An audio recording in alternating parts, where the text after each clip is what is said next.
Bonjour, je suis très heureuse de passer cette heure avec vous pour ce webcast. Je me présente, je suis Florence Calia, je dirige le pôle corporate de Lonsdal et je m'improvise pendant une heure animatrice de webcast.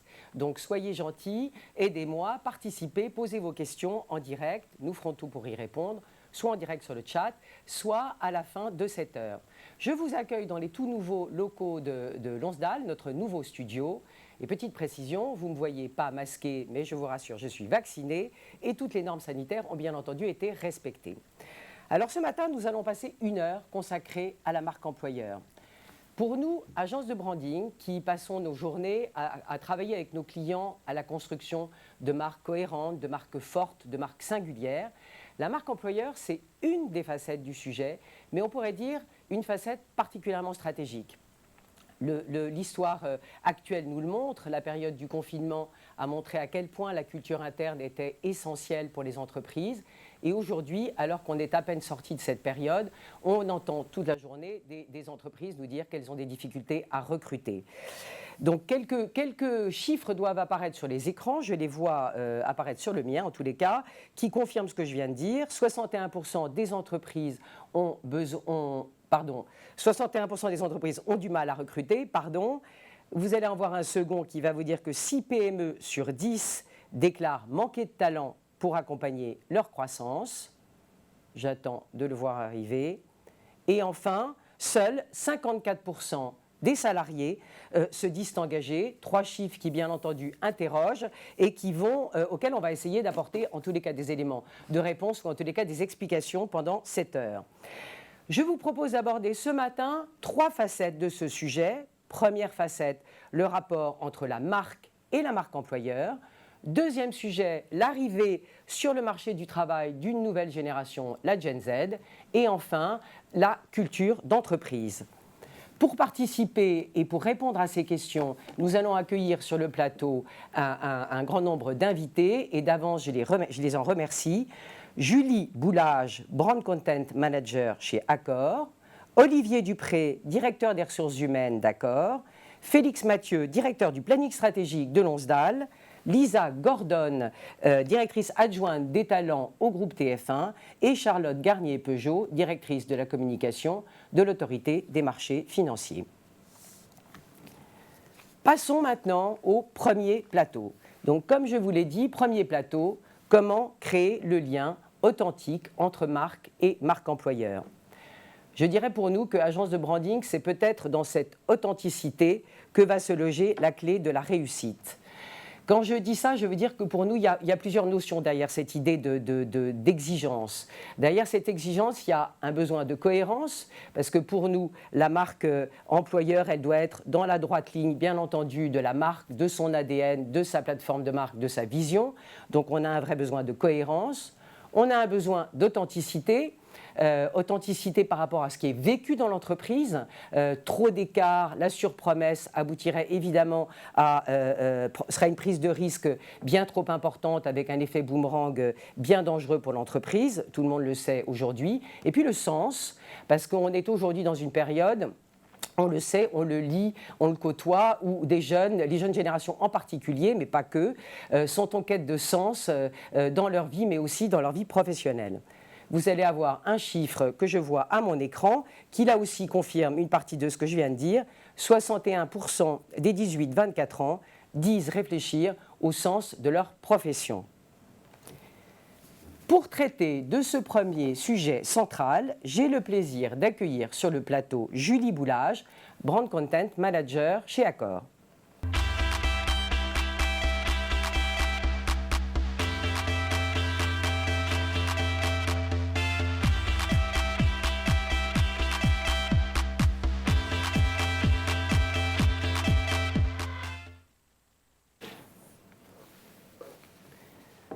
Bonjour Julie. Bonjour. Merci beaucoup d'être avec nous. Oui, vous pouvez maintenant vous débarrasser de votre masque.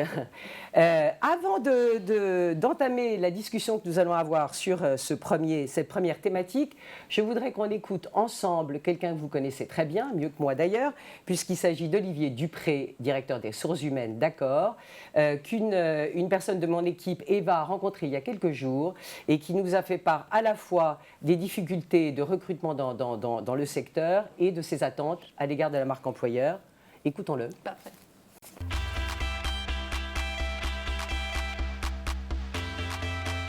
Bonjour Olivier. Bonjour Eva. Merci d'avoir accepté de participer à notre webcast dédié à la marque employeur. Plaisir. Vous êtes directeur des ressources humaines du groupe Accor. Les métiers de la restauration, de l'hôtellerie sont des métiers sous tension. Comment expliquez-vous cette situation ? Ouais, les difficultés, elles sont réelles et puis elles ne sont pas nouvelles. C'est des métiers qui sont réputés en tension. Ça tient à plusieurs facteurs. Ça tient d'abord, selon moi, au fait qu'on met d'abord en avant les contraintes de ces métiers. Avant de parler de leur lettre de noblesse, on dit d'abord que c'est des métiers où on travaille le week-end, on travaille le soir, mais pour autant, pratiquer un métier de service, c'est d'abord créer de l'expérience, c'est créer de l'expérience pour un client.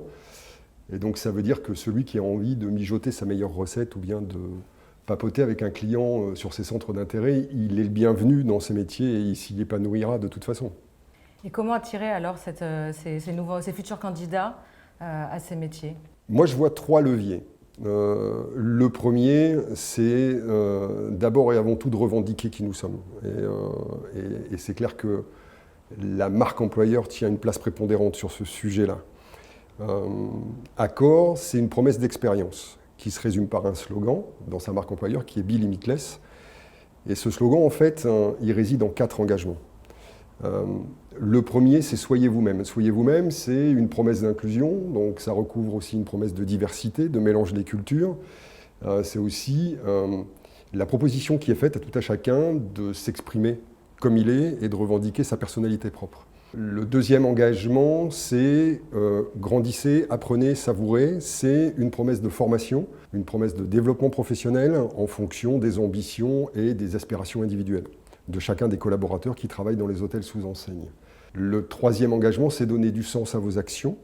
Ça veut dire que ce qu'on fait en fait et ce qu'on revendique vouloir faire, c'est pratiquer une hospitalité positive.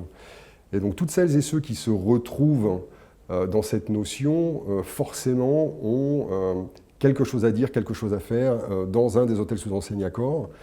Et puis, le dernier engagement, c'est découvrir des possibilités infinies. C'est l'invitation à rentrer dans l'univers Accor qui comporte plus de 50 marques. Oui, des marques d'hôtellerie, des marques de restauration, mais aussi des marques de coworking, des startups, etc., etc. Donc ça, c'est le premier levier. Le deuxième levier, évidemment, c'est de diversifier ce qu'on appelle le sourcing, c'est-à-dire de faire appel à des candidats qui ne s'orientent pas naturellement vers l'hôtellerie et la restauration.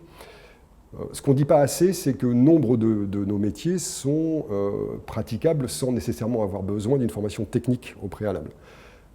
Pratiquer un métier de service, c'est prendre plaisir à faire plaisir, basiquement. Donc ça veut dire qu'il s'agit surtout de compétences comportementales, de soft skills, et c'est bien ça qu'on veut faire, et c'est bien là-dessus qu'on veut jouer.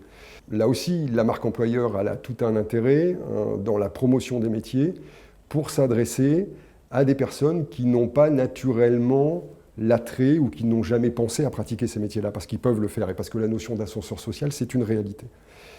Pour les métiers dont l'assise technique est indispensable, je pense notamment à la cuisine, là, Accor s'investit massivement dans la formation professionnelle et aussi dans la formation initiale, puisque on a ouvert il y a 2 ans maintenant le CFA des chefs en partenariat avec 3 autres grandes entreprises pour valoriser la filière des métiers de la cuisine, pour préparer nos propres ressources, nos futurs jeunes cuisiniers.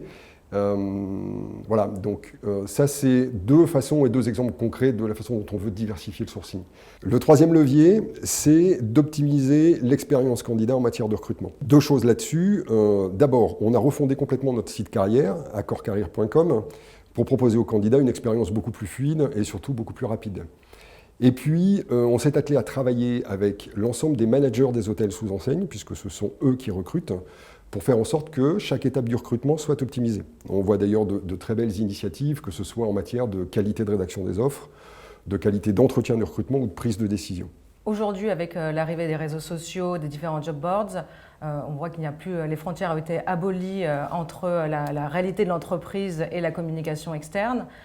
Comment donner une réalité, comment être authentique sur une promesse aussi forte que Be Limitless? C'est certain qu'on est dans un environnement où tout est poreux, tout est partagé, tout est communiqué. Donc il n'y a rien de pire que de faire une promesse en externe qui ne serait pas tenue en interne. C'est désastreux au plan de la réputation, au plan de l'image, que ce soit l'image de marque ou de l'image de marque employeur d'ailleurs. Ça veut dire quoi? Ça veut dire qu'il faut qu'un nouveau collaborateur qui rentre dans un hôtel sous enseigne puisse trouver des preuves tangibles de ce qu'on lui a promis quand il était, ou quand il n'était pas encore, dans un hôtel sous enseigne Accor.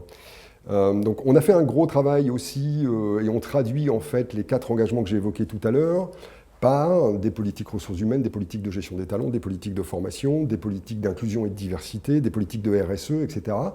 pour faire en sorte que ces 4 leviers soient concrets, tangibles au quotidien pour tout à chacun et que chacun s'y retrouve dans l'histoire qu'on veut raconter. Donc merci Olivier pour cet éclairage sur les grands enjeux liés au recrutement pour le groupe Accor. Et je vous retrouve pour un autre sujet qui est lié plutôt à la génération Z, cette nouvelle génération qui arrive sur le secteur du marché. Merci à vous, à tout à l'heure. Julie, Olivier nous a fait part des difficultés à recruter dans le secteur. J'aurais voulu aborder avec vous le rôle de la marque pour répondre à ces enjeux. Et peut-être plus précisément, Olivier nous a parlé de la marque employeur Accor en nous disant que c'était Be Limitless. Quel lien fait-on entre cette marque employeur Accor et Ibis ? Tout à l'heure, vous parliez de cohérence et d'authenticité. Donc, il faut repartir de notre signature de marque. Et la signature de la marque Ibis, c'est We Are Open.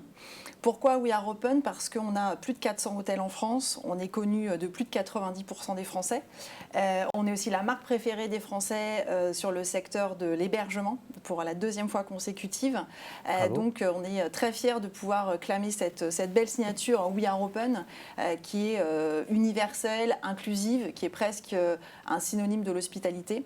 Donc vous voyez que ça fait vraiment le lien avec ce qu'Olivier a dit sur le fait qu'on a des métiers où il y a peu de barrières à l'entrée, où tout le monde est bienvenu pour nous rejoindre sur ces métiers-là, avec des parcours et des profils extrêmement variés. Donc on est aussi complètement ouvert en termes de recrutement et de marque employeur.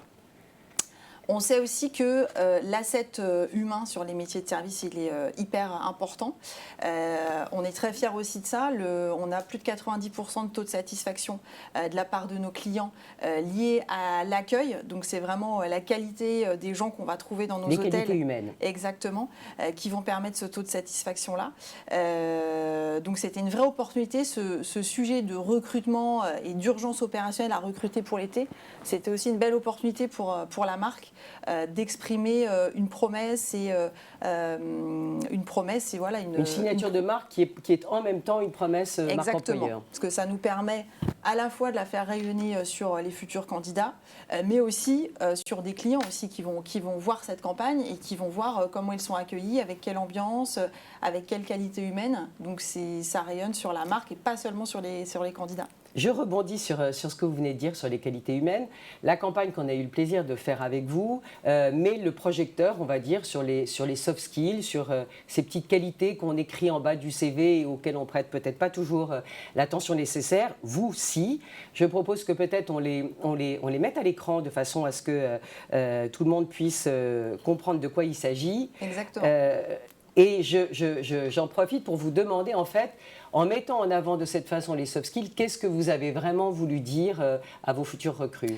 En fait, c'était important de prendre un peu le contre-pied de l'image d'Épinal de l'hôtellerie, puisque dans matière de métier, on sait que les jeunes notamment, ils sont à 83% à dire que les métiers de l'hôtellerie, de la restauration sont hyper dynamiques, offrent de belles opportunités, offrent des métiers extrêmement variés, mais ils sont seulement un tiers à s'y projeter et à s'y voir, parce que l'hôtellerie peut souffrir d'une image un peu en carcan, empruntée de codes, de formatage, etc. Alors que ce n'est pas du tout le cas, et chez Ibis notamment.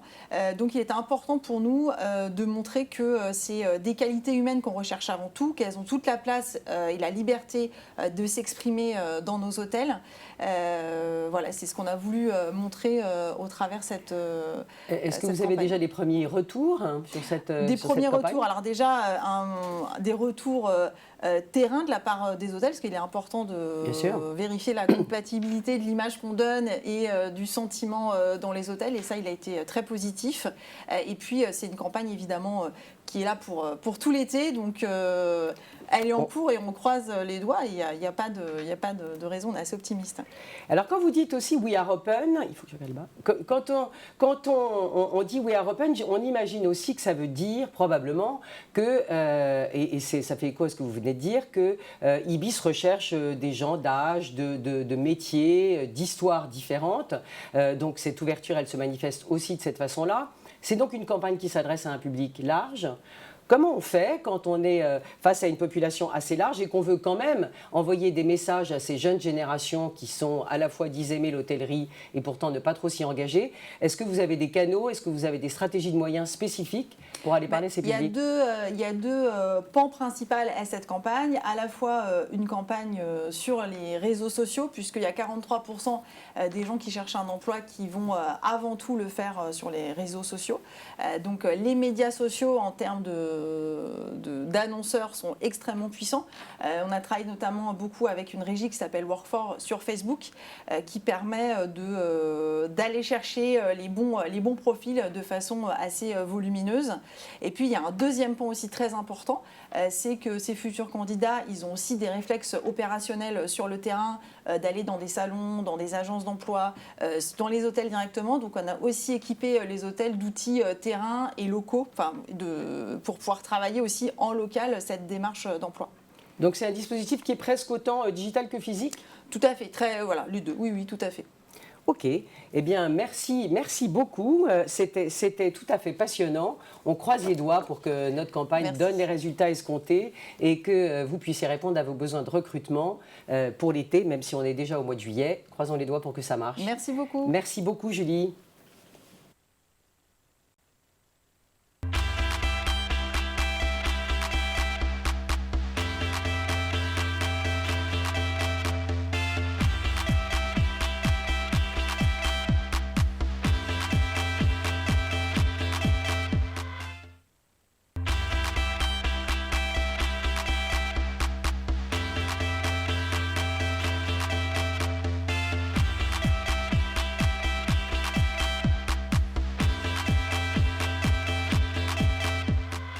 Second plateau, l'arrivée sur le marché de l'emploi de cette nouvelle génération, la Gen Z. Qui sont-ils?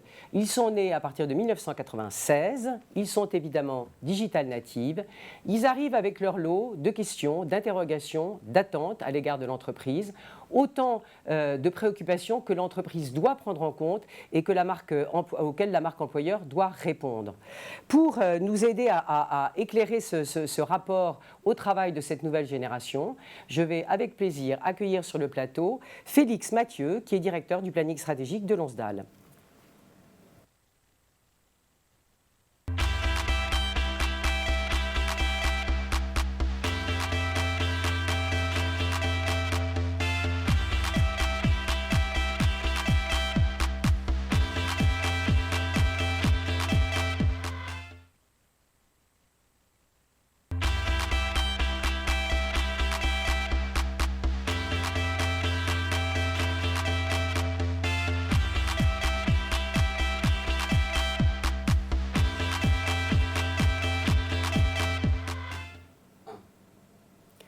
Bonjour Félix, je suis ravie de t'avoir à mes côtés. Oui, tu peux te débarrasser de ton masque. Donc on va aborder ensemble ce sujet de la Gen Z. Je sais, moi, évidemment, que l'agence s'est impliquée sur ce sujet et que nous avons mené une étude, mais est-ce que tu aurais la gentillesse de nous expliquer un peu comment les choses se sont passées? Bonjour Florence, bien ravi de te retrouver sur ce magnifique plateau. Contrôle Z, c'est une étude qu'on a menée avec nos deux agences partenaires de CBX New York, et de Cowen Shanghai. Donc c'est une étude internationale. On a sondé pas moins de 1500 jeunes autour du monde, nés entre 1997 et 2007, pour avoir un groupe assez homogène. Et on a été assez surpris déjà d'avoir comme première conclusion qu'il y a des insights communs, transverses, entre un jeune chinois, un jeune français, un jeune américain. Et ça, c'est assez passionnant. Est-ce que tu peux nous dire, avec un petit peu de précision, même si le temps nous est compté, quels sont en fait les grands enseignements que tu tires de cette étude concernant la marque employeur ? Alors, il y a beaucoup de choses à dire sur la Gen Z, évidemment. Aujourd'hui, moi, j'avais envie de partager avec toi et avec notre audience deux points importants. D'abord, cette étude, elle a été faite, ça ne t'aura pas échappé, pendant la crise. Oui. Donc, ce qui va nous intéresser, c'est comment la Gen Z se comporte par rapport à cette crise, comment les entreprises peuvent les aider, mais aussi comment est-ce que les entreprises peuvent s'inspirer des Gen Z, de leur créativité, de leur résilience, parce que finalement, ils s'en sortent pas trop mal. Ça, c'est la première thématique. La deuxième, elle est évidemment incontournable, c'est comment est-ce que les entreprises vont pouvoir intégrer la génération Z dans la révolution qu'est l'entreprise responsable. Comment faire en sorte que ces grands idéaux, ces grandes raisons d'être soient appliquées et portées aussi par la Gen Z. Alors, allons-y pour la première. C'est parti pour la première. Donc, une crise qui est complètement protéiforme. Une crise économique, une crise évidemment politique. L'année dernière, on a eu Black Lives Matter, qui a vraiment laissé un impact très profond dans la société américaine, mais pas seulement. Une crise écologique, je te fais pas un dessin. Et aussi, quand même, une crise éducative, ça on va y revenir. Donc face à ce stress assez intense, ce qui est assez intéressant, c'est finalement déjà d'observer la résilience psychologique de la Gen Z. Cette Gen Z, elle a la particularité d'exprimer ses sentiments sur les réseaux sociaux. Tu sais, parfois on leur dit... On dit d'eux, ils sont un petit peu, ils déversent toutes leurs émotions de façon un peu impudique, ou ils passent trop de temps sur les réseaux sociaux. Et ben, finalement, en fait, ça les libère. C'est ça que tu veux nous dire. C'est ça. Ça les libère quelque part, et c'est assez intéressant. Un exemple très concret, c'est le rapport à la santé mentale. Il faut savoir que cette génération, c'est peut-être la première génération à faire tomber le tabou de la santé mentale. Je vous donne un exemple. Ça date il n'y a pas si longtemps que ça, à Roland-Garros, Naomi Osaka, la numéro 1 mondiale de tennis, et donc Gen Z, icône de Louis Vuitton, eh bien, elle a surpris tout le monde en déclarant qu'elle était trop harcelée par la presse et qu'elle ne voulait pas, du coup, concourir à Roland-Garros. C'est quand même l'exemple même de la performance qui doit aussi respecter l'équilibre personnel. Et ça nous intéresse. Pourquoi ? Parce que finalement, quand on parle d'équilibre vie perso, vie professionnelle dans l'entreprise, peut-être que les Gen Z ont pas mal de choses à nous apprendre. L'autre point qui est important par rapport à cette situation d'adversité, où parfois on parle de génération sacrifiée, etc., c'est que finalement, les Gen Z, ils ont plusieurs cordes à leur arc et ils vont aller chercher des skills, on parlait tout à l'heure des soft skills, ils vont chercher des soft skills pas toujours dans des canaux assez traditionnels. Aux États-Unis, il y a eu cette grosse crise justement de l'enseignement à distance parce qu'il coûte très cher. Et là, il y a eu un début de révolte pour dire on ne peut pas payer 30 000 $ par an pour avoir juste des cours en Zoom. Et donc, ce qui s'est développé pendant cette période, c'est des cours dispensés par des Gen Z eux-mêmes sur TikTok, sur des plateformes de jeux vidéo, etc. Et ce qu'on va retenir de ça, c'est que finalement... Donc à leur initiative. À leur initiative. Et ce qu'on va retenir de ça, c'est qu'en fait, il y a une certaine horizontalisation, pardonne-moi ce néologisme, finalement de l'apprentissage. Et ce qu'on peut dire, c'est que pour les entreprises, finalement, ça peut être très intéressant de développer ces programmes de mentoring pour continuer à accompagner les Gen Z tout au long finalement de leur formation qui va bien au-delà du diplôme. Bien entendu. Donc on passe au deuxième sujet, l'entreprise responsable. L'entreprise responsable, et là c'est passionnant parce que tu le sais, on travaille au quotidien tous les deux sur des sujets de raison d'être et souvent on s'arrache les cheveux pour faire en sorte que on descende un petit peu du piédestal philosophique de la raison d'être et qu'on l'applique de manière très concrète dans l'expérience collaborateur. Et bien là, c'est très intéressant de voir que nos amis les Gen Z ont un rapport finalement assez pragmatique à l'engagement. Quand on leur a posé la question de savoir s'ils en voulaient à leurs parents de leur avoir laissé une planète en piteux état, ils nous ont dit finalement, nous, pas tellement, parce qu'en fait, on sait qu'on est consumériste, on sait que voilà, on profite de la consommation comme vous l'avez fait vous nos parents. Et donc, nous, ce qu'on veut, c'est une expérience peut-être responsable, mais on ne veut pas une expérience forcément plus chère, ou en tout cas, on veut une expérience à plus forte valeur ajoutée. On ne payera pas pour les parents. C'est ça, quelque part, et surtout, on veut continuer à avoir un certain confort. Donc, pour nous, agence du design, ça nous donne l'obligation, finalement, d'avoir une innovation à forte valeur ajoutée. Okay. Ça, c'est côté conso. Et ce qui est très intéressant, c'est qu'en fait, on peut l'appliquer à l'entreprise. C'est-à-dire que si tu veux que je m'engage pour ta raison d'être, pour ton programme à impact positif, je veux une expérience collaborateur séduisante, personnalisée. Et là, il y a plein de choses formidables dans lesquelles on peut s'inspirer chez les Gen Z. C'est par exemple le cyberactivisme sur Animal Crossing, donc pendant la campagne américaine, mais ça a été aussi en France ou même à Hong Kong pendant les révoltes. Donc c'est un activisme finalement très personnalisé, très ludique, et de ce côté-là, les entreprises ont sans doute plein de choses à développer. On va creuser, c'est en tous les cas un bon terreau.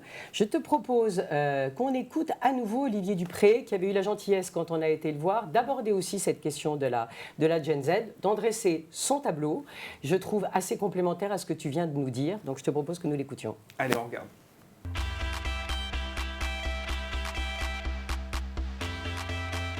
Olivier, on se retrouve pour parler d'un autre sujet clé pour la marque employeur, cette nouvelle génération qui arrive sur le marché, donc la génération Z. Quelles sont les attentes de cette génération vis-à-vis d'une entreprise, d'un groupe comme Accor ? Au-delà de Accor, pour moi, c'est une génération qui est particulière en ce sens qu'elle bouscule les codes de la relation au travail.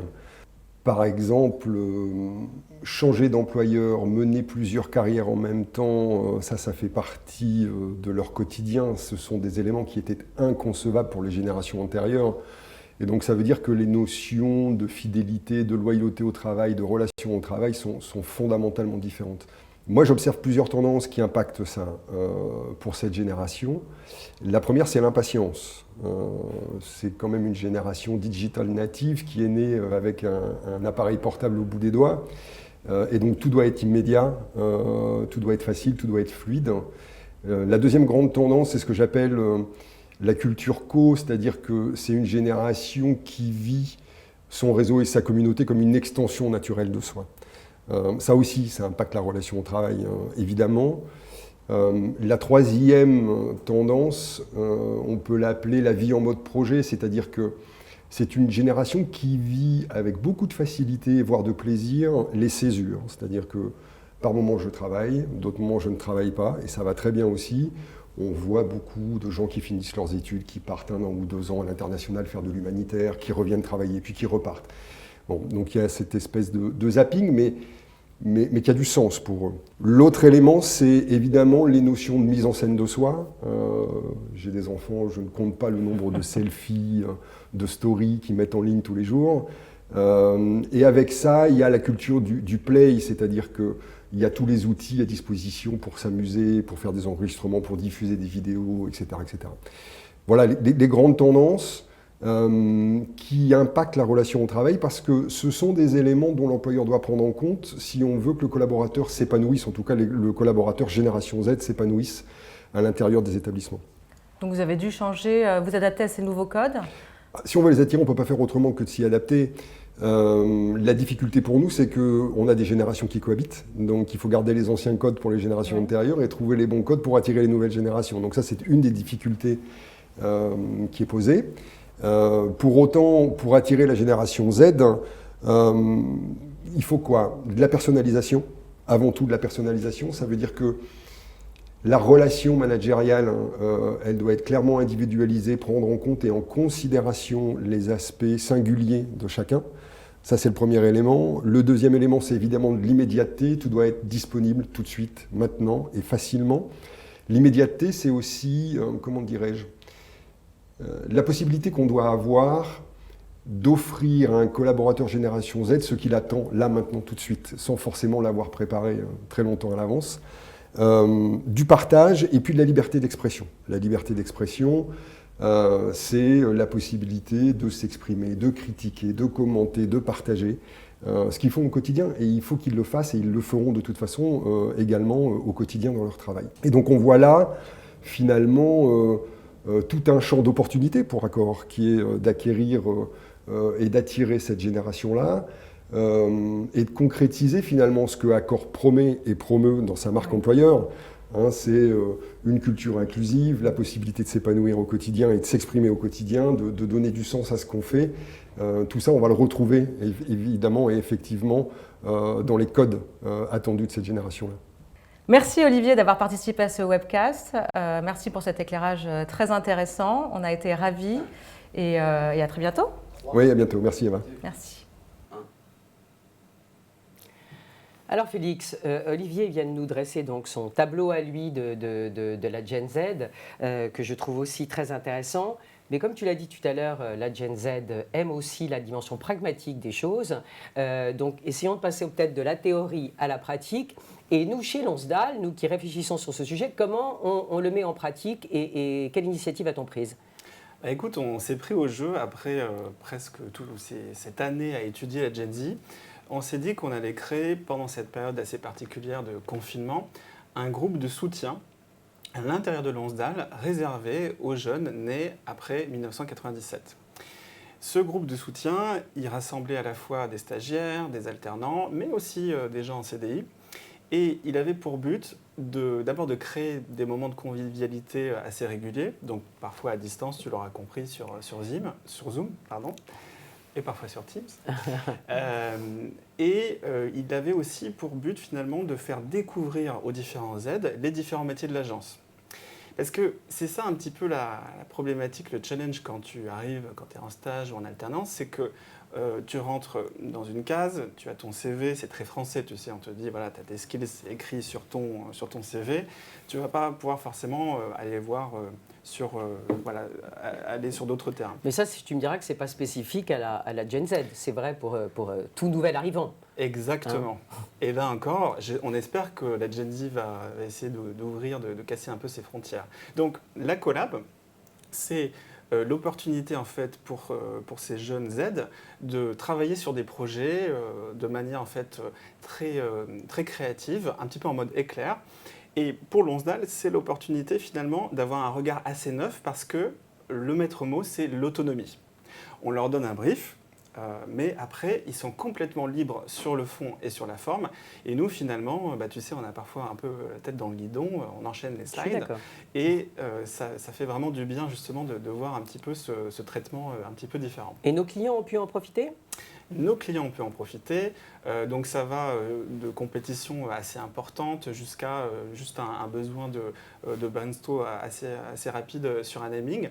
Et ce que je trouve très intéressant par rapport à ce qu'on vient voir d'Olivier, c'est justement que ça coche pas mal de cases, ce besoin de souplesse, donc d'autonomie, de se dire que finalement, voilà, c'est pas parce que je suis junior que je peux pas prendre des initiatives. On a aussi, moi j'ai bien aimé ce qu'il a raconté sur cette impatience, cette immédiateté. Bien sûr. Mais quelque part, voilà, ils vont parfois un petit peu plus vite que nous, donc ils vont monter le projet de manière assez rapide.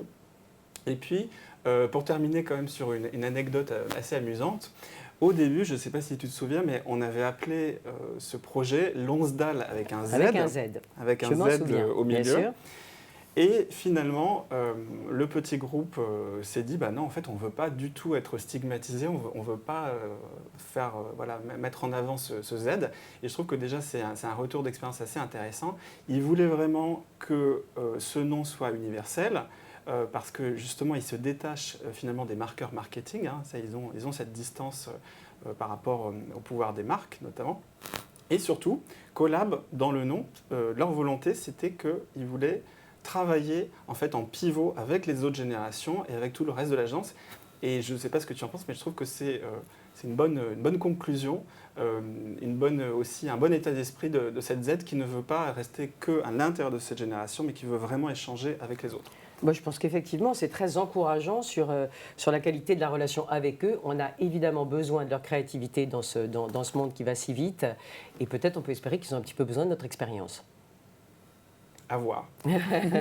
Merci beaucoup, Félix. Merci à toi, Florence. C'était extrêmement intéressant et on se retrouve évidemment très vite. À très vite. Merci.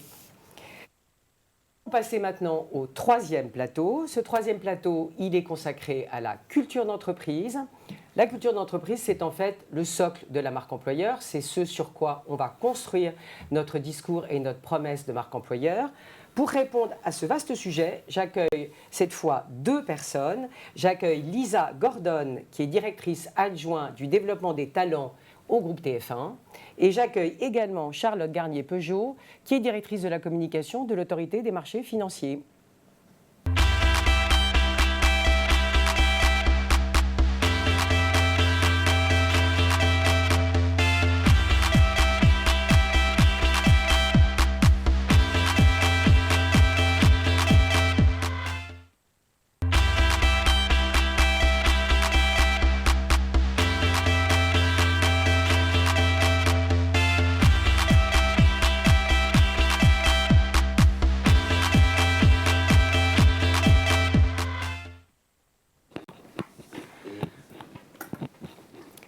Bonjour à toutes les deux, merci infiniment d'être sur le plateau avec nous. Je crois que vous avez le droit d'enlever vos masques, vous serez probablement un petit peu plus à l'aise.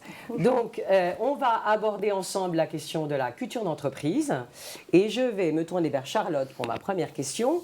Une question assez générale et apparemment assez simple, mais peut-être plus complexe que ça dans la réponse. Comment définissez-vous la culture d'entreprise ? La culture d'entreprise, c'est ce qui réunit les collaborateurs, ce sont les valeurs partagées. À l'AMF, nos missions sont inscrites dans la loi et elles sont diverses. Donc nous avons la protection de l'épargne investie en produits financiers, l'information des investisseurs, le bon fonctionnement des marchés et on est aussi présent au niveau européen pour faire évoluer la réglementation. Donc ça signifie des métiers vraiment différents. Et par exemple, surveiller les marchés financiers, c'est beaucoup de data, l'intelligence artificielle, protéger l'épargne, c'est être attentif aux réseaux sociaux, faire évoluer la réglementation, c'est juridique.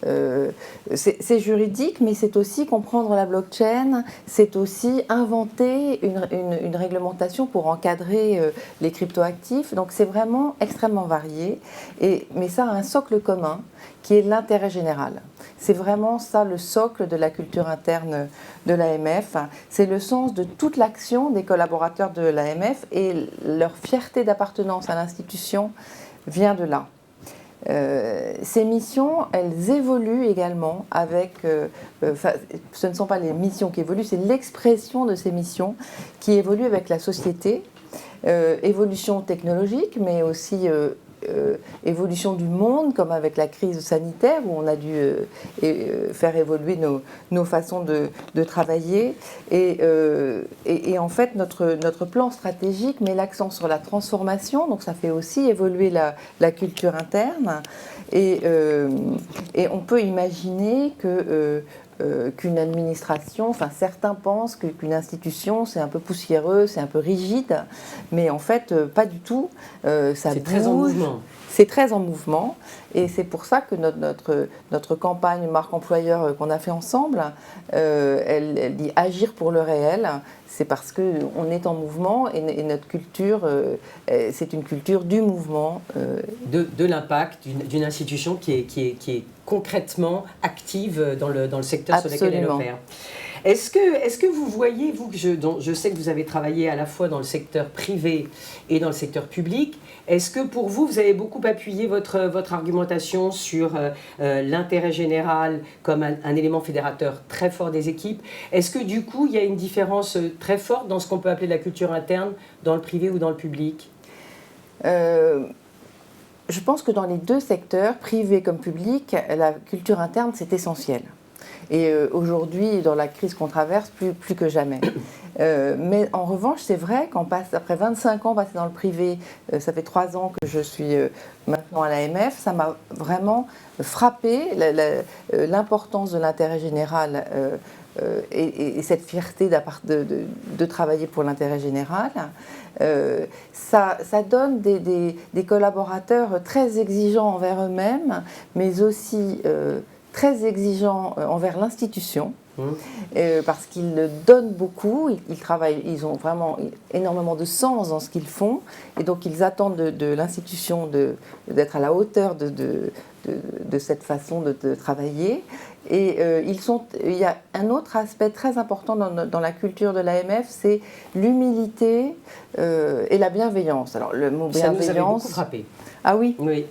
La bienveillance, c'est un petit peu un mot galvaudé aujourd'hui, mais vraiment, ça m'a vraiment frappé, cette exigence doublée de bienveillance et d'humilité. Ça fait un joli cocktail. Mais si la culture interne est effectivement un levier très important d'engagement des collaborateurs, et on a vu au tout début de ce webcast qu'il y avait des progrès à faire puisqu'il n'y avait qu'une très courte majorité des salariés qui se disaient engagés. Donc la culture interne, elle a cette vocation à engager, à porter, à fidéliser, mais elle a aussi un autre rôle. Elle a un rôle de faire cette passerelle entre collaborateurs et futurs recrues. Elle doit donc nourrir l'attractivité. Donc je me tourne cette fois vers Lisa pour vous demander de quelle façon, à votre sens et au sein du groupe TF1, la culture interne du groupe TF1 peut être aussi un facteur d'attractivité pour la marque groupe. Bonjour, merci. Effectivement, c'est un relais d'attractivité en ce sens que notre culture interne, elle repose évidemment sur la diversité que l'on représente. Et pour nous, l'enjeu principal, je pense, c'est l'authenticité. Et cette authenticité, en fait, TF1 est une marque que l'on croit connaître parce qu'on y est quotidiennement, enfin, je l'espère, au contact. Néanmoins, il y a derrière la marque TF1 une diversité des pôles et des métiers et des profils. J'en profite pour vous arrêter peut-être et nous dire qu'il s'agit bien du groupe TF1 et peut-être redire de quoi est composé le groupe. Alors le groupe TF1 en fait s'appuie évidemment sur les marques historiques, hein, les antennes TMC, etc. Nos chaînes que vous avez évidemment sur la TNT. Un pôle aussi évidemment avec les chaînes Histoire ou Ushuaïa, mais aussi tout un pôle digital avec les marques Unify, notamment Doctissimo, Marmiton, des marques qui sont au quotidien ancrées dans le quotidien des Français, qui se sont d'ailleurs renforcées du fait de la crise que nous venons de traverser. Et puis tout un pôle de production autour de la marque Newen, qui évidemment regroupe énormément d'entités en France, mais aussi à l'international, sur la dimension de la production. Donc en fait, on a vraiment un spectre très très large de métiers que l'on exerce, et la raison d'être du groupe TF1 repose sur le fait d'inspirer positivement la société.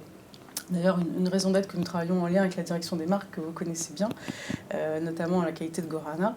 Et cette raison d'être, en fait, elle a cette vocation en fait, d'incarner le sens collectif du groupe, puisque c'est ce qui nous rassemble au travers de nos différentes entités, au travers de nos différentes missions, à l'antenne comme de manière plus du côté du back-office. Mais en fait, on a aussi cette marque employeur qui est à l'œuvre depuis maintenant quelques temps autour de la marque vous faites, vous êtes. Et donc ce vous êtes qu'on décline pour nos différents publics. Vous êtes pop, vous êtes unique, vous êtes diplômé, vous êtes engagé, vous êtes rock, etc. Et ce qui montre aussi la diversité des profils qui composent le groupe et qui nous permet de rallier finalement cet enjeu collectif du sens commun avec inspirer positivement la société à l'individualité de chacun pour que chacun puisse aussi se retrouver dans ce tout, ce collectif, dans sa singularité. Et c'est bien les mouvements de ces deux, de la raison d'être et de la marque employeur, qui font du groupe TF1 aujourd'hui la diversité de ce que nous sommes. C'est bien, c'est intéressant parce qu'on est bien effectivement dans la cohérence de ce qu'est la marque et de ce qu'elle dit, en l'occurrence par l'incarnation de sa raison d'être. Donc on est bien dans ce souci, dans cette exigence qu'on évoquait au début. Et puis c'est intéressant de voir que ça fait écho à ce dont on parlait tout à l'heure avec Julie sur la mise en avant des soft skills. Vous aussi, en disant vous êtes, vous allez aussi mettre en avant les qualités individuelles des gens. Exactement, on met en avant les qualités individuelles des gens parce que l'idée c'est aussi que chacun se retrouve dans ce qu'il est au sein du groupe TF1 et on a besoin de profils extrêmement variés. Comme Charlotte, nous recrutons évidemment des profils tech sur des sujets qui ne sont pas forcément éminemment connus de data, de diffusion du signal, du broadcast, de sécurisation des flux, comme toutes les entreprises aujourd'hui. Donc on a des sujets voilà, qui sont éminemment tech, éminemment data. Donc on a aussi des messages qui sont appropriés pour toucher ces cibles-là, alors que ce soit les cibles étudiantes ou les jeunes actifs. Donc on va par exemple sur des plateformes comme Welcome to the Jungle pour voilà, développer des rubriques entièrement dédiées à la tech et parler de nos métiers, de notre diversité et de la différence entre nos différents profils.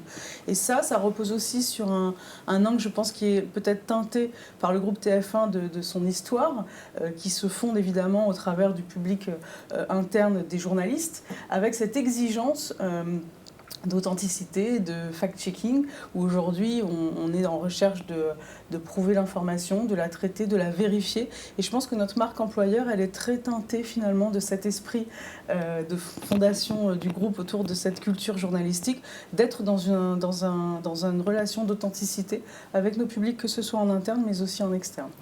C'est intéressant de voir, et ce n'était pas totalement évident, me semble-t-il, au départ, qu'il y a des points de correspondance entre vos deux discours, à la fois sur cette exigence interne des collaborateurs, peut-être au départ pour des raisons différentes, et encore, parce qu'il y a de la vérification, je pense, des deux côtés, et puis dans cette diversité de métiers que vous sollicitez les unes et les autres, avec, on s'aperçoit en fait des difficultés dans un groupe comme TF1 ou à l'autorité des marchés financiers pour aller chercher certains des publics. Donc c'est assez étonnant de faire ce constat entre vous. Je crois savoir, mais peut-être je me trompe, que vous avez déployé au groupe TF1 des stratégies d'employé advocacy justement pour créer cette passerelle le plus fortement possible entre collaborateurs et externes. Est-ce que vous pouvez nous dire comment vous avez opéré ? Tout à fait. En fait, depuis 3 ans maintenant, on a mis en place un système en fait, d'employé advocacy. Alors nous, on l'appelle plus simplement le programme ambassadeur TF1 Campus, parce que c'est un programme qui s'adresse évidemment principalement et prioritairement, j'ai envie de dire, à la cible des étudiants. Et donc c'est un programme en fait que l'on a intégré. Alors, petit tips pour nos auditeurs, téléspectateurs, c'est un programme qu'on a intégré en fait aux entretiens de performance dans une rubrique que l'on a baptisée les extra rôles, que les collaborateurs peuvent jouer au sein du groupe. Donc, ça touche au programme. Merci. Je vous le livre. Voilà, ça touche au programme de mentoring, ça touche au programme évidemment d'employé advocacy, ça touche à tout un tas de sujets pour lesquels le collaborateur du groupe TF1 peut se sentir engagé et a envie de mettre à disposition ses compétences et un peu de son temps au profit des différentes missions qui lui sont proposées. Et ce programme d'ambassadeur TF1 Campus remporte un franc succès, puisqu'aujourd'hui on a plus de 115 collaborateurs qui se sont engagés dans la démarche. De toutes vos entités ? De toutes nos entités. Et on essaye d'élargir au maximum pour avoir une représentativité justement de cette diversité. On a fait plus de 125 interventions au sein de cursus scolaires, ce qui nous permet aussi d'avoir une relation de proximité avec les étudiants, de pouvoir mieux parler de nos sujets, mieux les traiter et d'intervenir aussi dans des cadres qui sont beaucoup plus spécifiques au sujet que l'on a envie de traiter. Donc on a établi en fait un catalogue de conférences, de speakers avec des thèmes d'intervention que l'on a recensés, que l'on segmente en fonction des différents profils d'école que l'on envoie du coup aux différents cursus. Et donc ils font un petit peu leur shopping d'intervenants. Et donc à ce moment-là, nous on forme nos intervenants à la prise de parole. Ça allait être ma question parce exactement. On les forme. C'est pas si facile comme exercice. Alors on les forme, on leur donne évidemment les outils de communication pour tout ce qui est base générale du discours autour de la marque employeur. Et ensuite c'est agrémenté de spécificités autour de leur métier. Et petit bonus, on propose aussi, parce qu'on pense que c'est important aussi que ce soit une relation d'échange qui soit win-win, on propose aussi à nos collaborateurs engagés dans cette démarche une formation sur la prise de parole en public, parce qu'ils sont amenés évidemment à prendre la parole vis-à-vis du public étudiant. Et ce qui est intéressant, c'est que ça leur sert dans ce cadre-là, mais dans le cadre de la vie tout court, puisque la prise de parole, c'est dans tous les registres. Et du coup, c'est une démarche gagnant-gagnant qu'on a mise en place petit à petit et qui trouve son public et qui donne aussi des éléments de valorisation des collaborateurs, de pouvoir se sentir être représentant à l'externe de la marque employeur et d'avoir finalement ce niveau de discours et d'authenticité qui, mieux que nos collaborateurs, peut retransmettre finalement la culture du groupe, la diversité et la multiplicité des compétences. Merci, c'est effectivement très intéressant. Je me retourne à nouveau vers Charlotte pour parler là aussi un peu du rôle des collaborateurs dans un dispositif de stratégie de marque employeur. La culture qu'on a bâtie ensemble, vous l'avez dit tout à l'heure, elle s'appelle Agir pour le réel, avec toute cette signification d'impact sur les marchés financiers. Elle a une particularité, c'est qu'elle est portée par les collaborateurs eux-mêmes. Et je propose d'ailleurs qu'on affiche à l'écran les visuels de la campagne. Donc ce sont des collaborateurs qui gentiment ont posé pour cette campagne. De quelle façon se sont-ils, à votre avis Charlotte, approprié cette campagne? Et puis aussi, de quelle façon pensez-vous justement que pour répondre à ce souci, ce besoin de diversité de profils, cette campagne va vous aider à répondre à cet enjeu? Alors, les collaborateurs, comme vous le savez, ont été associés très en amont. De toute façon, à l'AMF, on associe beaucoup les collaborateurs à toute son évolution. Et donc, on a fait des focus group, des entretiens individuels, des enquêtes. Bon, on a vraiment travaillé à partir de l'implication des collaborateurs dans cette campagne. Et ensuite, ils ont accepté d'être en effet les porte-paroles, puisque ce sont eux qui figurent sur les visuels, ce sont eux qui sont interviewés dans toutes les vidéos qui accompagnent la campagne, et les accroches représentent également des aspects de leur métier qu'ils ont eux-mêmes validés. Est-ce que ça veut dire que chacun a un peu sa définition d'agir pour le réel ? De toute façon, agir pour le réel, ça veut dire donc agir et ce que je fais, c'est concret.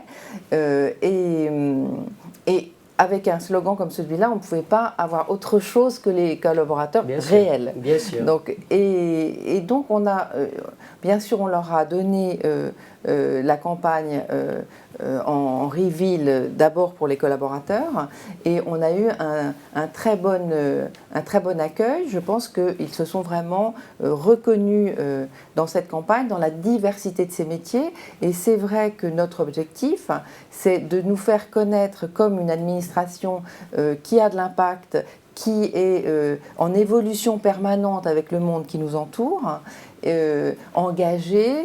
Les gens à l'AMF sont assez passionnés par leur métier. Ils sont très fiers de l'utilité de leur métier. Et en fait, elle a permis aussi d'exprimer le sentiment du collectif qui avec le confinement, etc., pourrait s'effilocher. Et on est aussi, comme Lisa, présent sur les campus, dans les universités, les grandes écoles. Et on espère attirer, en effet, des profils aussi bien des enquêteurs, des juristes ou des data scientists, des tas de profils de tech également, qui n'ont pas forcément l'idée que l'autorité des marchés financiers est un endroit où on peut s'épanouir, même si on est un data scientist. Exactement, apprendre plein de choses, et ça peut être un tremplin de carrière absolument formidable, et j'espère que notre campagne contribuera à l'exprimer. C'est ça la vertu, je crois, d'une culture d'entreprise, c'est bien de permettre à des gens qui ont des métiers très divers, et en fait je pense que si on regarde d'à peu près toutes les entreprises ou les groupes vont avoir, en tous les cas pour un grand nombre d'entre eux, une vraie diversité de métiers. Donc c'est de faire en sorte que les gens se retrouvent sur un socle commun, une pratique, des rites, parce que derrière la culture interne, on ne l'a pas dit, mais il y a à la fois des éléments il y a des socles de valeurs qui sont partagés, il y a aussi des rites qui sont constitutifs de la culture interne. C'est ça qui en fait sa force et qui fait qu'elle est vivante dans l'entreprise, et que on va pouvoir après ça la valoriser à l'extérieur, aussi bien pour aller recruter un juriste hyper diplômé qu'un journaliste ou un spécialiste de la data pour l'une ou l'autre de vos entreprises. Eh bien, merci. Merci Florence. Merci à l'une et à l'autre, c'était un réel plaisir. Nous arrivons en fait à la fin de ces plateaux, et nous avons donc un petit moment qui va pouvoir être consacré à la réponse des questions. Si vous voulez bien, je vous garde avec moi, vous m'aiderez à faire les réponses aux questions. Nous avons encore quelques minutes pour ça, j'en profite.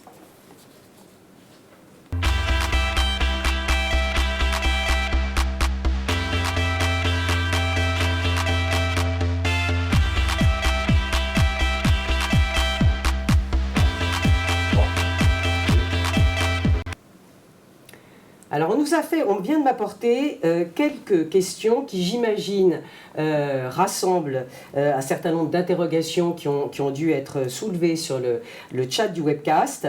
On va tenter d'y apporter les réponses les plus claires possibles. La première question, et je suis particulièrement contente de vous avoir et d'avoir Charlotte sur ce sujet, la marque employeur est un sujet à la jonction de la communication et des ressources humaines. J'ai à ma droite une représentante des ressources humaines, à ma droite une représentante de la communication. Donc pour le moment, on a des éléments très concrets pour apporter des réponses. Comment faites-vous pour associer ces deux disciplines? Les sujets sont-ils lidés par la communication ou les RH? J'ai envie de vous dire pourquoi le « ou », mais on peut peut-être essayer d'y répondre, Charlotte, puisque ça a été le cas de figure qu'on a connu à l'autorité avec justement une équipe mixte. Absolument. Pour tout ce qui est communication interne, communication managériale, marque employeur, la communication et les RH travaillent totalement ensemble. On ne peut pas dire qu'il y ait de leader. Il y a 2 sponsors dans le comité de pilotage, la DRH et la DIRCOM, avec plusieurs représentants des directions et l'agence, et également dans ce comité de pilotage des représentants des métiers pour que vraiment toute l'entreprise, toute l'institution soit associée dans cette démarche. Et moi, je crois beaucoup au travail transverse entre la DRH et la DIRCOM, enfin la direction de la communication, pour travailler ensemble sur les sujets internes. Ça me semble absolument essentiel qu'il n'y ait pas de leader, mais une vraie collaboration constructive. La collab, à l'image de ce que Félix nous racontait tout à l'heure sur la Gen Z. Est-ce que les choses se passent aussi comme ça chez vous? Est-ce que vous avez un comité mixte ou est-ce que les sujets sont encore partagés entre com et RH? Alors nous, on travaille beaucoup avec la communication, évidemment. Alors il y a différentes entités au sein de la communication avec lesquelles on travaille pour des sujets parfois différents. Les sujets de culture seront peut-être plus abordés avec la direction des marques, voilà, qui a cette connaissance aussi des différentes entités, du branding, de la diversité qui nous compose. On travaille beaucoup avec la communication interne qui fait partie chez nous de la direction des relations humaines. Donc du coup, c'est très intégré, très fluide. Et puis on utilise évidemment tous les outils internes de communication, que ce soit le canal, nos télés en interne, on a la chance d'en avoir un peu partout au sein de notre site, donc on utilise aussi ce vecteur. Et puis on a beaucoup de moyens d'interagir qui sont mis à disposition par la communication en bonne intelligence pour relayer les sujets qui nous concernent tous et qui touchent au collectif. Donc non, il y a une très bonne synergie entre les entités et entre les directions. Donc la réponse à cette question est oui, il faut des équipes mixtes RH et communication. Ça ne peut pas fonctionner en fait si c'est l'apanage de l'une ou de l'autre. Et puis c'est un sujet qui évidemment doit intégrer les 2 dimensions. Deuxième question qui m'a été proposée. On me dit, vous parliez d'authenticité, comment peut-on garantir la sincérité des messages marque employeur tout en restant attractif? Alors ça c'est une question évidemment assez stratégique. Tout le monde sait qu'aujourd'hui, on l'a un petit peu évoqué au début, mais la porosité entre la com interne et la com externe étant quasi totale, on ne peut pas aujourd'hui aller déployer des stratégies de marque employeur. D'abord, ce serait tout simplement malhonnête, mais des stratégies de marque employeur qui seraient en surpromesse, parce que évidemment l'effet boomerang va se produire. Évidemment, une jeune recrue, quand il va s'intéresser à une entreprise, va aller regarder les réseaux sociaux et va voir ce qui s'y dit, va aller regarder les job boards et va voir les notations et les commentaires. Donc cette porosité, elle oblige à l'authenticité et évidemment c'est une bonne chose. Alors comment on s'y prend pour répondre à cet enjeu d'authenticité? Si je parle de notre façon de faire qu'on a mis en œuvre avec l'AMF et qu'on a en partie aussi travaillé avec le groupe TF1, c'est une méthode qui essaye en fait de croiser les points de vue. On pense que aucune vérité la vérité n'est pas univoque, elle est forcément complexe et elle est forcément au croisement de plusieurs points de vue. C'est ce qu'on essaye de faire. Donc quand on démarre sur une stratégie de marque employeur, on va aller chercher des insights des différentes populations concernées. Donc évidemment des collaborateurs, je dirais en premier, mais dans les collaborateurs, on va pouvoir faire des distinguos avec les managers, ce qu'on avait fait notamment à l'AMF, en interrogeant les managers d'un côté, en interrogeant les collaborateurs de l'autre côté, en allant interroger l'ensemble des parties prenantes, en interrogeant particulièrement les nouveaux arrivés, parce qu'ils ont encore un point de vue évidemment plus frais sur l'entreprise ou sur l'institution. On va même souvent aller rencontrer les cabinets de recrutement qui travaillent avec les marques, parce qu'elles ont un point de vue qui est plus relatif et qui du coup nous intéresse, et parfois même des candidats qui auraient pris le chemin mais qui seraient arrêtés dans le chemin et qui du coup ont quelque chose à nous dire, pourquoi ils n'ont pas été jusqu'au bout. Donc ce qu'on essaye de faire en fait, c'est de croiser tous ces points de vue et à partir de là, de travailler de façon très collaborative avec nos clients sur le socle de cette culture interne. C'est vraiment pour nous notre point d'appui. C'est vraiment ce qu'on a fait main dans la main avec Charlotte et c'était passionnant. Et à partir de là, on va pouvoir travailler sur les piliers du discours qui sont un peu la Bible en fait de la communication marque employeur, puisqu'on va y trouver toutes les thématiques qu'on va aborder et pas de façon déclarative, parce que c'est un des sujets qui est le plus dans le dur, j'ai envie de dire, la marque employeur, donc toujours et évidemment assorti à chaque fois de preuves pour donner de l'authenticité, du fond, du concret à ce qu'on dit et que les gens qui s'intéressent à l'entreprise puissent le vérifier. Voilà pour essayer de répondre à cette question sur l'authenticité. Je crois qu'on arrive cette fois à la fin de notre rencontre et de cette heure. Merci beaucoup à vous deux. Merci au studio de Make My Day, la filiale de production de Lonsdal, de nous avoir accueillis. Merci à tous les invités et merci à tous ceux qui ont participé. Au revoir, bonne journée.